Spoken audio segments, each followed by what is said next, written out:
ിൽ തൃശൂർ ജില്ലയിലെ ടീമിന്റെ ഭൂരിഭാഗവും ഈ ക്യാമ്പിലെ കുട്ടികളാണ്. ഇനിയപ്പോ ജൂറിയുടെ ഊഴമാണ്. ജൂറിയിലേക്ക് RVG സർ. വികസനത്തിൻ്റെ മറ്റ് മേഖലകളോടൊപ്പം കായികക്ഷമതയ്ക്കും ആരോഗ്യത്തിനും മുൻഗണന കൊടുക്കുന്ന കൈപ്പറമ്പ് പഞ്ചായത്തിൻ്റെ സമീപനം അഭിനന്ദനാർഹമാണ്. കായിക പരിശീലനത്തെപ്പറ്റി കൂടുതൽ ചോദിക്കാൻ വിദഗ്ധർ നമ്മുടെ കൂടൊപ്പം ഉണ്ട്. എനിക്ക് ഒരു സംശയമുള്ളത്, നിങ്ങൾ ഇതിനോടൊപ്പം NREGSൻ്റെ കാര്യവും സൂചിപ്പിക്കേണ്ടായി. പക്ഷേ അവിടെ NREGSൻ്റെ പെർഫോമൻസ് 1185 കുടുംബങ്ങൾക്ക് തൊഴിൽ കാർഡ് കൊടുത്തത് 249 കുടുംബങ്ങൾക്കാണ് 2008-2009 തൊഴിൽ നൽകിയത് എന്ന് പറയുന്നു. എത്ര തൊഴിൽ ദിനം നൽകാൻ കഴിഞ്ഞു എന്നതും പറഞ്ഞിട്ടില്ല. അതിനെപ്പറ്റി കൂടുതൽ വിശദീകരിക്കാമോ? എന്തുകൊണ്ടാണ് ഇത് കുറഞ്ഞു പോയതെന്ന്? പ്രത്യേകിച്ച് ആ പ്രദേശം വ്യാവസായിക മേഖലയായതുകൊണ്ട് തൊഴിലാളികൾ കൂടുതൽ വ്യവസായ രംഗത്തേക്കാണ് പോകുന്നത്. വൈരിക്കൽ മേഖലയിലാണ് കൂടുതൽ പേര് അവിടെ ജോലി ചെയ്തുകൊണ്ടിരിക്കുന്നത്. അതുകൊണ്ട് തൊഴിലാളികളെ കിട്ടുന്ന കാര്യത്തിൽ കുറച്ച് അപര്യാപ്തത ആ പ്രദേശത്തുണ്ട്. എന്നിരുന്നാൽ തന്നെ ആ ബ്ലോക്ക് പഞ്ചായത്തിൽ വെച്ച് ഇപ്പോൾ ഞങ്ങൾ 2ാം സ്ഥാനത്ത് പണം എക്സ്പെൻഡിച്ചറാക്കുന്ന കാര്യത്തിൽ ഉണ്ടായിട്ടുണ്ട്. തൊഴിലാളികളുടെ ഡിമാൻഡ് ഇല്ലാത്തതാണ്. തൊഴിലാളികളുടെ ഡിമാൻഡ്, തൊഴിൽ കാർഡ് വാങ്ങുന്നതിന് വേണ്ടി 1100 ചില്ലാനും ആളുകൾ വന്നു. ജോലി ചെയ്യാൻ വേണ്ടി അവരെ കാർഡ് അയച്ച് വിളിച്ചപ്പോൾ തൊഴിലാളികൾ വരാത്തൊരു സ്ഥിതി. കായിക അധ്വാനത്തിനുള്ള വൈമുഖ്യം ആണ്. വ്യാവസായിക രംഗത്ത് ഈ വൈരിക്കൽ മേഖലയിലേക്കാണ് കൂടുതൽ ആളുകൾ അവിടെ ജോലിക്ക് പോകുന്നത്. സ്കൂളിലെ എല്ലാ കുട്ടികളെയും കായിക പരിശീലനത്തിലേക്ക് കൊണ്ടുവരികയാണോ അതോ കുറച്ചുപേരെ അതിൽ താല്പര്യമുള്ള കുറച്ചുപേരെ തിരഞ്ഞെടുത്തിട്ട് അവർക്ക് പരിശീലനം കൊടുക്കുകയാണോ ചെയ്യുന്നത്? സ്കൂളിലിപ്പോൾ ഭൂരിഭാഗം മുഴുവൻ കുട്ടികളെയും ഈ മേഖലയിൽ കൊണ്ടുവരാൻ തന്നെയാണ് പഞ്ചായത്ത് പദ്ധതി ആവിഷ്കരിച്ചിട്ടുള്ളത്.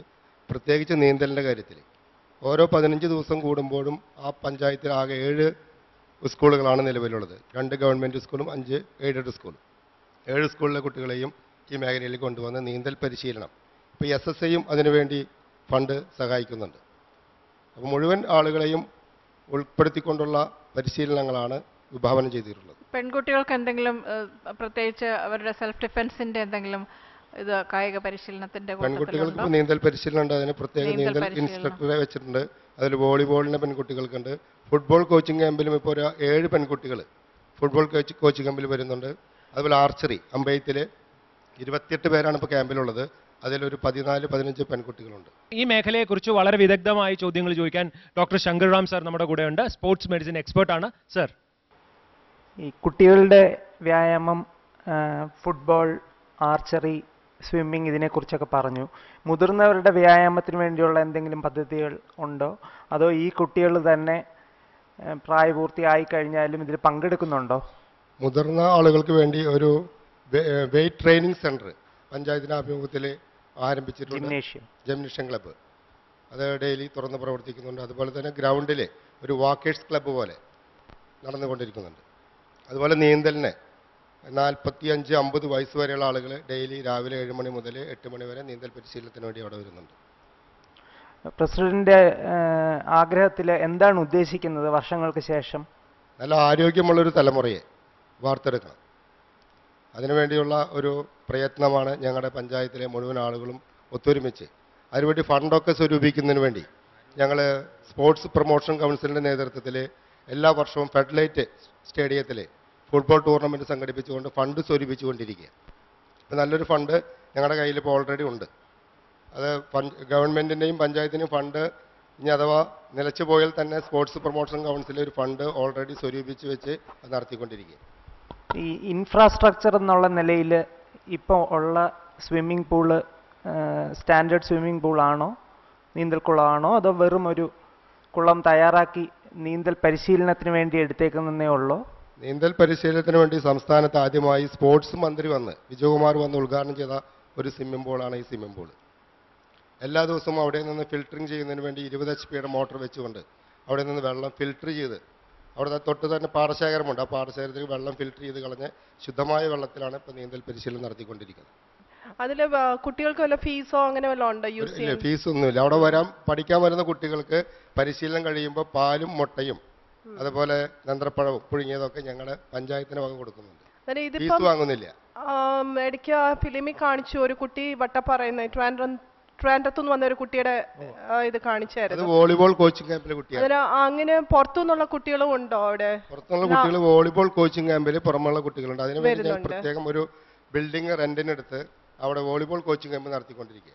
അവർക്ക് ഫീസോ എന്തെങ്കിലും ഫീസൊന്നുമില്ല, അതും ഫ്രീ ആയിട്ട് തന്നെ നാട്ടിൽ നിന്ന് ഞങ്ങൾ ഫണ്ട് സ്വരൂപിച്ച് ആ ക്യാമ്പിന് വേണ്ട ഹോസ്റ്റൽ സൗകര്യത്തിനുള്ള പൈസ സ്വരൂപിക്കുക.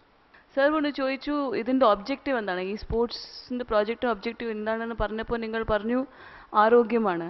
ആരോഗ്യം മാത്രമാണ് നിങ്ങളുടെ ആരോഗ്യം ഒരു പ്രധാന ഘടകം. അതിലുപരി ഈ വിദ്യാഭ്യാസ രംഗത്ത് ഒരുപാട് നേട്ടങ്ങൾ നേടുവാൻ വേണ്ടി, പിന്നെ എനർജറ്റിക് ആയിട്ടുള്ള കുട്ടികൾ. ഇപ്പം ഞങ്ങളവിടെ സർവേ നടത്തിയപ്പോൾ ഇപ്പോൾ അവിടെ A+ കിട്ടിയ കുട്ടികളെ കഴിഞ്ഞ വർഷം ഞങ്ങളുടെ അവിടുത്തെ ഒരു വിദ്യാലയം 100% വിജയം കൈവരിച്ചു. ആ കൈവരിച്ച കുട്ടികളിൽ A+ കിട്ടിയ കുട്ടികൾ ഭൂരിഭാഗവും സ്പോർട്സ് രംഗത്തുള്ള കുട്ടികൾക്ക് കിട്ടി. പ്രത്യേകിച്ച് എനർജറ്റിക് ആയിട്ടുള്ള കുട്ടികൾ വളർന്നു വരുന്ന സ്പോർട്സ് രംഗത്തുള്ള കുട്ടികളാണ്. ഓക്കെ, അങ്ങനെയാണെങ്കിൽ അപ്പോൾ എനിക്ക് 2 ചോദ്യമുണ്ട്. ഒന്ന്, ഇൻഡോർ ഗെയിംസ് എനിക്ക് വളർത്താനൊന്നും ചെയ്യുന്നില്ലേ? ഇൻഡോർ ഗെയിംസിന് വേണ്ടിയിട്ടാണ് ഞങ്ങൾ മൾട്ടിപർപ്പസ് ഇൻഡോർ സ്റ്റേഡിയത്തിന് പണി നടന്നുകൊണ്ടിരിക്കുന്നത്. അല്ല, ഇൻഡോർ ഗെയിംസ് ആണെങ്കിൽ ചെസ്, ക്യാരം അങ്ങനെ പോലെ സാധനം. ചെസ് ഞങ്ങളുടെ അവിടെ ഒരു ക്ലബ്ബുണ്ട് ചെസ്സിൻ്റെ, അതിവിടെ പറയാൻ വിട്ടുപോയ വിഷയമാണ്. ഇപ്പോൾ ജില്ലയിൽ വെച്ച് തന്നെ അറിയപ്പെടുന്ന ഒരു ചെസ് ടൂർണമെൻറ്റ് ഞങ്ങളുടെ പഞ്ചായത്തിൽ നാഷണൽ ലെവലിൽ നടത്തി. ഞാൻ തന്നെ ഡിസ്ട്രിക്ട് ലെവൽ ബാസ്കറ്റ്ബോൾ പ്ലെയർ ആയിരുന്നു 11th സ്റ്റാൻഡേർഡിൽ. ഇങ്ങനെ ഒരു ഒളിമ്പിക്സ് ലെവലിലൊക്കെ പോകണമെങ്കിൽ ഒരു advanced training, teaming up with various sports association അങ്ങനെയൊക്കെ വേണ്ടിയ ഒരു ഇൻഫ്രാസ്ട്രക്ചർ വേണ്ടിയുണ്ടോ? അങ്ങനെ എന്തെങ്കിലും ഉണ്ടാക്കാൻ ഒരു കാഴ്ചപ്പാടുണ്ടോ, അല്ലെങ്കിൽ ഉണ്ടാക്കിയിട്ടുണ്ടോ? അങ്ങനെ ഇൻസ്ട്രക്ടേഴ്സിനെ കൊണ്ടുവരുന്നത് സംസ്ഥാനത്തുള്ള പ്രധാനമായി അറിയപ്പെടുന്ന ഇൻസ്ട്രക്ടേഴ്സിനെ കൊണ്ടുവന്നാണ് പരിശീലനം കൊടുക്കുന്നത്. ജോസഫ് പ്രൈസ് തുടങ്ങിയ ആളുകളാണ് ഫുട്ബോളിനെ കോച്ചിങ് ക്യാമ്പിന് ആഴ്ചയിൽ 2 ദിവസം വരുന്നുണ്ട്. അതുപോലെ ശിവകുമാർ മാസ്റ്റർ എന്ന് പറയുന്ന വോളിബോൾ കോച്ച് ഇന്ന് നാഷണൽ ലെവലിൽ അറിയപ്പെടുന്ന കോച്ചാണ് വോളിബോളിന്റെ. അതുപോലെ ഷിബു എന്ന് പറയുന്ന ആളാണ് ക്രിക്കറ്റിന്റെ കോച്ചർ. അതില് ആർച്ചറിയുടെ കോച്ച് സംസ്ഥാന ലെവലിൽ അറിയപ്പെടുന്ന സന്തോഷാണ്. അപ്പൊ എന്താണെങ്കിലും ജഡ്ജ്മെന്റ് അറിയാനുള്ള സമയമാണ്. RVG sir. 15-ൽ 12.5, 15-ൽ 11, 10-ൽ 7.5, 10-ൽ 7.5, 10-ൽ 7.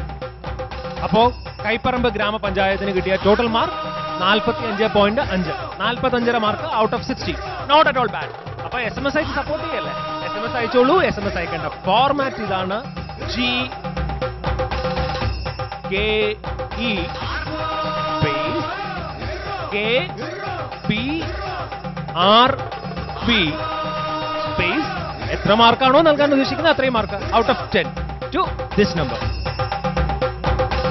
ഈ സ്പോർട്സ് ഫീൽഡിൽ 2 ഏരിയാസ് നമ്മൾ ടാപ്പ് ചെയ്തിട്ടുണ്ടോ ഇല്ലയോ എന്ന് അറിയാൻ വേണ്ടിയായിരുന്നു. ഒന്ന്, കേരള സംസ്ഥാനത്തിൻ്റെ TPFP പ്രോഗ്രാം ഇപ്പോൾ എല്ലാ സ്കൂളുകളിലും നടക്കുന്നുണ്ട്. Total physical fitness programme.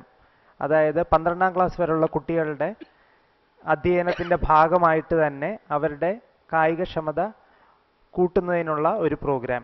പിന്നെ പൈക്ക, അതിനെക്കുറിച്ച് കേട്ടിട്ടുണ്ടോ എന്ന് അറിയില്ല. പൈക്ക എന്ന് പറഞ്ഞൊരു സെൻട്രൽ ഗവൺമെൻറ് പ്രോഗ്രാം ഉണ്ട്, ഇൻഫ്രാസ്ട്രക്ചർ ഡെവലപ്മെൻറ്റ് ഫോർ സ്പോർട്സ്. ഇതിനെക്കുറിച്ച് പൈക്ക സ്കീമിനായിട്ട് ഇപ്പോൾ ഞങ്ങളുടെ പഞ്ചായത്തിന് ഇപ്പോൾ കഴിഞ്ഞ 3 ദിവസം മുമ്പ് തിരഞ്ഞെടുത്തിരിക്കുകയാണ്. 3 ദിവസമായിട്ടുള്ള തന്നെ. ഇപ്പോൾ അതിൻ്റെ ട്രെയിനിങ് ഇപ്പോൾ തിരുവനന്തപുരത്ത് ഇപ്പോൾ നടന്നുകൊണ്ടിരിക്കുന്നുണ്ട്. ശിവകുമാർ മാഷ അതിൽ അറ്റൻഡ് ചെയ്തുകൊണ്ടിരിക്കുക. പിന്നെ വിഷൻ ഇന്ത്യ പ്രൊജക്റ്റിൻ്റെ ഭാഗമായിക്കൊണ്ട് ഞങ്ങളുടെ പഞ്ചായത്തിന് തിരഞ്ഞെടുത്തുകൊണ്ട് ഫുട്ബോൾ കോച്ചിങ് ക്യാമ്പ് കഴിഞ്ഞ വർഷം മുതൽ അവിടെ ആരംഭിച്ചിട്ടുണ്ട്. വിഷൻ ഇന്ത്യ പ്രൊജക്റ്റ് പൈക്കയ്ക്ക് ഇപ്പോൾ ഈ വർഷമാണ് തിരഞ്ഞെടുത്തിട്ടുള്ളത്.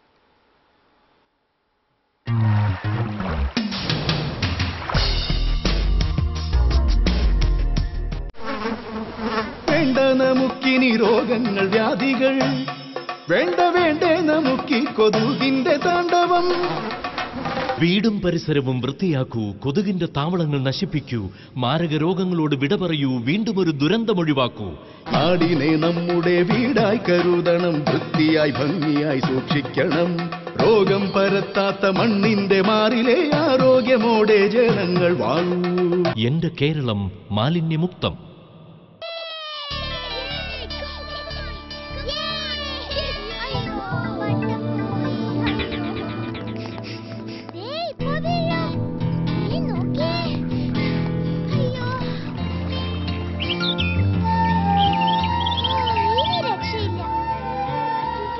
മാലിന്യമുക്തമായ ഒരു കേരളം ലക്ഷ്യമെങ്കിൽ വ്യക്തി ശുചിത്വം പോലെ സാമൂഹിക ശുചിത്വവും പാലിക്കണം.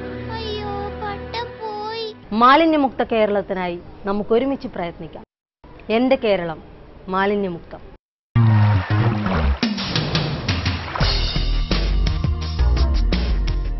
ഗ്രീൻ കേരള എക്സ്പ്രസിന്റെ ഈ അധ്യായത്തിൽ